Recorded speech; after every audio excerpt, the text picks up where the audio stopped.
जेव्हा राहुल खोलीत शिरला तेव्हा त्याची नजर थांबली, कारण समोर 17 वर्षाची देवकी वधूच्या पोशाखात सजलेली पलंगावर बसली होती. पदराच्या हलक्या सावलीत तिची झुकलेली पापणी आणि थरथरणारे ओठ तिला अधिकच मोहक बनवत होते.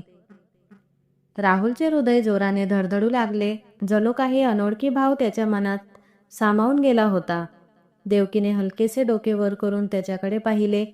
तिच्या मोठ्या डोळ्यात प्रेम दाटले होते. राहुल एकटक तिच्याकडे पाहत राहिला, जणू हा क्षण कायमचा थांबून गेला होता. तो मोठ्या एकाग्रतेने देवकीकडे पाहत पुढे सरकू लागला आणि त्याला जाणवले की खोलीभर ताज्या फुलांचा सुगंध दरवळत होता. त्या फुलांच्या गर्दीत बसलेली देवकी स्वतः एक सुंदर फुलासारखीच भासत होती.